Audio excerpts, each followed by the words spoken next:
क्या आप इस म्यूज़िक को पहचानते हो? मैं जानता हूँ, सवाल ही गलत है। अब आप ये पूछोगे कि इस म्यूज़िक में आखिरकार ऐसा है क्या, तो मैं आपको बताना चाहूँगा। क्रिकेट का जुनून, रंगों से भरी हुई जर्सीज, धुआंधार बैटिंग, जादुई बॉलिंग और करोड़ों भारतीयों के दिलों से जुड़ी हुई ये म्यूज़िक। जी सही समझे आप, यही है इंडियन प्रीमियर लीग, यानी कि IPL। नमस्कार दोस्तों, मैं आप सभी का स्वागत करता हूँ टाइमलेस इनसाइट में। इस वीडियो में हम ये जानेंगे कि आखिरकार IPL का क्रेज़ इतना इंडिया में बढ़ा कैसे।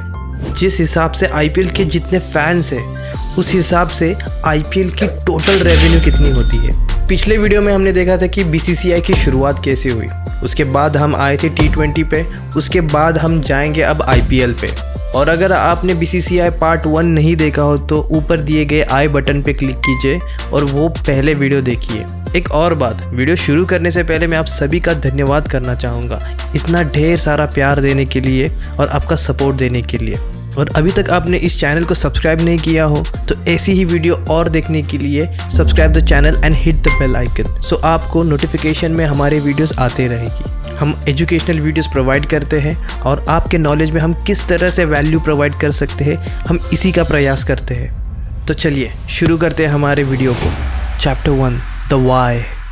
क्या आपको पता है NBA मैच ऑर्गेनाइज करने की कॉस्ट कितनी लगती है? It's $2 million. On the other hand IPL match की कीमत $15 मिलियन से भी ज़्यादा होती है।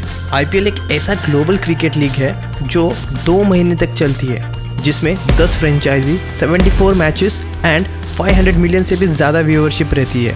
NFL, NBA और फार्मूला 1 जैसे बड़े से बड़ी स्पोर्ट्स लीग्स जो दशकों पहले शुरू हुई थी, इनसे भी ज़्यादा व्यूअरशिप रहती है। IPL तो सिर्फ 2008 में ही शुरू हुआ था, तो इतने कम समय में IPL एक सेंसेशन बना कैसे? टेस्ट मैचेस जो कि 5 दिन तक चलता है और वनडे मैच के लिए तो 9 घंटे देखना पड़ता है। इन मैचेस को देखने के लिए बहुत ज़्यादा समय लगता है, इसी की वजह से इन्हें फुटबॉल की तरह पॉपुलैरिटी नहीं मिल पाई। लेकिन 2003 में पहली बार इंग्लैंड में 20 ओवर का मैच खेला गया और उसे T20 के नाम से इंट्रोड्यूस किया गया। T20 मैच 2.5 घंटे में ही खत्म हो जाती थी। उसके बाद से ही T20 क्रिकेट को लोग बहुत ज़्यादा पसंद करने लगे। लेकिन BCCI T20 क्रिकेट से बहुत दूरी ही बना के रखता था। जब ICC ने T20 वर्ल्ड कप की अनाउंसमेंट की थी, तब भारत के बहुत सारे सीनियर प्लेयर ने खेलने से ही मना कर दिया। उसमें से ग्रेट सचिन तेंदुलकर, सौरव गांगुली, राहुल द्रविड़ जैसे दिग्गज भी शामिल थे। तब जाके महेंद्र सिंह धोनी को कैप्टन बनाया गया और भारत की पूरी टीम नए प्लेयर से भरी हुई थी। इस वर्ल्ड कप का जो सबसे यादगार सफर रहा, जिसमें युवराज सिंह ने इंग्लैंड के खिलाफ मारे हुए 6 छक्के और RP सिंह की स्विंग बॉलिंग, पाकिस्तान के खिलाफ जीती हुई बॉल आउट मैच, फाइनल्स में गौतम गंभीर की 75 रन्स की वो शानदार पारी, इन सब की बदौलत भारत ने पूरे टूर्नामेंट में शानदार प्रदर्शन करते हुए फाइनल में पाकिस्तान को हराकर वर्ल्ड कप अपने नाम किया था। 24 साल के बाद भारत ने वर्ल्ड कप जीता था। Chapter 2, the how.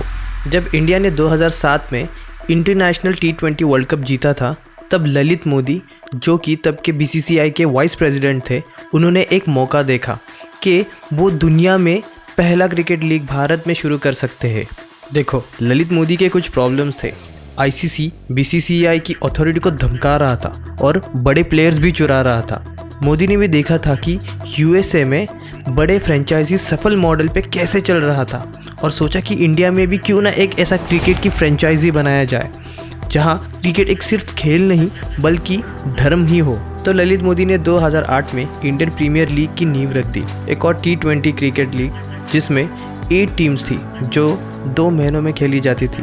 नए टीम्स को फ्रेंचाइजी फॉर्मेट में बनाया गया और उन्हें 24 जनवरी 2008 को नए ओनर्स के लिए ऑक्शन किया गया, इन टोटल $724 मिलियन में। Can you imagine? Her team का नाम अलग अलग सिटीज़ के नाम के ऊपर रख दिया गया। Chennai super Kings, Kolkata night Riders, Rajasthan Royals, Delhi Daredevils, Mumbai Indians, Kings 11 Punjab, royal Challengers Bangalore और डेक्कन चार्जर्स थे। ये सिर्फ एक क्रिकेट का छोटा फॉर्मेट नहीं था, ऑर्गेनाइजर्स ने इसे इस तरह से बिल्ड किया था कि वो एक एंटरटेनमेंट का महोत्सव ही लगे। वैसे IPL के सारे टीम में से आपकी कौन सी फेवरेट टीम है? हमें कमेंट में ज़रूर बताना। ऑर्गेनाइजर्स की इस स्ट्रैटेजी के वजह से पहले सीजन में लगभग 1.2 बिलियन व्यूअरशिप मिली थी और $100 मिलियन से ज़्यादा रेवेन्यू कमाया। Wow, master stroke. ये नॉर्मल क्रिकेट लीग से 20 गुना ज़्यादा थी। अगर ये वीडियो आप यहाँ तक देख रहे हो और अभी तक आपने चैनल को सब्सक्राइब नहीं किया है तो प्लीज़ चैनल को सब्सक्राइब कीजिए, और अगर ये वीडियो आपको पसंद आ रही है तो प्लीज़ लाइक बटन पे क्लिक कीजिए। आपके एक लाइक बटन से यूट्यूब का एल्गोरिदम और लोगों तक हमें रीच करवाता है, तो please guys hit the like button. देखो, इतिहास में क्रिकेट एक पुराने फॉर्मेट के साथ 50 मिलियन व्यूवर्स को अट्रैक्ट करने में असफल रहा है, और दूसरी ओर आईपीएल एक पैसा छापने की मशीन बन चुकी थी। एक ही सिंपल रीज़न था, ऑडियंस। आईपीएल ज़्यादा एंटरटेनमेंट और ज़्यादा एक्शन का वादा करता है। Chapter 3, how much. भारत की पॉपुलेशन 1.5 बिलियन से भी ज़्यादा है। ये दुनिया की सबसे पॉपुलेटेड देश में से गिनी जाती है। भारत एक तेज़ी से बढ़ता हुआ मिडिल क्लास देश है। इसका मतलब ये है कि यहाँ पर बहुत सारा एड रेवेन्यू जनरेट करने का पोटेंशियल है। आईपीएल की कमाई 80% हिस्सा वो सेंट्रल रेवेन्यू से आती है, जो कि बीसीसीआई के द्वारा निगोशिएट किया जाता है। इसमें लीग वाइड स्पॉन्सरशिप भी शामिल है, जैसे कि टाटा के साथ। और next, league India central media के भी राइट्स होते हैं, जैसे कि स्टार इंडिया ब्रॉडकास्टर्स। 2022 में उन राइट्स को $6 बिलियन से भी ज़्यादा में बेचा गया था। $3 billion Disney own star India से टीवी राइट्स के लिए आए, और दूसरे $3 बिलियन वायाकॉम से स्ट्रीमिंग राइट्स के लिए आए। ये सारे आंकड़े मैं आपको बिलियन डॉलर्स में बता रहा हूँ। आप इस तरह से इवैल्यूएट कर सकते हो कि $1 बिलियन मतलब 8,300 करोड़ रुपीस। अब इस हिसाब से आप आगे की कैलकुलेशन कर पाओगे। अगर हम कंसीडर करें कि 74 मैचेस है और उनमें से हर एक की कीमत $15 मिलियन से भी ज़्यादा है, और जैसे जैसे व्यूज़ बढ़ते हैं बीसीसीआई ब्रॉडकास्टर से और ज़्यादा फीस चार्ज कर सकते हैं, जो बाद में ऑडियंस से एड सेल्स और सब्सक्रिप्शन से ज़्यादा कमाएंगे। इसलिए भारत इतना बड़ा सेंसेशन है, और ये सिर्फ भारत तक ही सीमित नहीं है। 2020 में आईपीएल को 120 से भी ज़्यादा देशों में ब्रॉडकास्ट शुरू किया गया था। इसमें यूनाइटेड स्टेट्स, यूनाइटेड किंगडम और साउथ अफ्रीका भी शामिल थे। तो फ्रेंचाइजी भी बहुत सारा पैसा कमाते हैं। बीसीसीआई मीडिया राइट्स डील से 50% रखता है, बाकी 50% 10 फ्रेंचाइजी के बीच में बटा जाता है। एक एवरेज आईपीएल में लगभग 30,000 लोग शामिल होते हैं। इससे हर टीम का लगभग 15% रेवेन्यू आता है। हर टीम के रेवेन्यू में individual team sponsorships, merchandise and prize money, bat, ball, head gears और टीम किट्स सब कुछ स्पॉन्सर्ड है। Chapter 4, the who. अब बात करते हैं आईपीएल में हर टीम के फैन बेसिस की। 2021 में सीएसके ने सबसे ज़्यादा धमाकेदार परफॉर्मेंस दिया है। उनके पास 26.8 मिलियन फैन बेस थी। फिर आते हैं मुंबई इंडियंस 24.8 मिलियन फैंस के साथ। उसके बाद तीसरे नंबर पर है आरसीबी, जो कि 13.3 मिलियन फैंस के साथ। इन सिर्फ 3 फ्रेंचाइजीज ने मिलकर भारत के टोटल फैन बेस के 75% हिस्से को डोमिनेट किया है, जबकि बाकी टीम्स का मिलकर सिर्फ 25% है। तो क्लियरली हर टीम के परफॉर्मेंस और प्लेयर्स के फैन फॉलोइंग के बेसिस पर उनकी ब्रांड वैल्यू डिसाइड होती है। जैसे मुंबई और चेन्नई की टीम्स ने 5 बार आईपीएल विनिंग टाइटल अपने नाम किया है।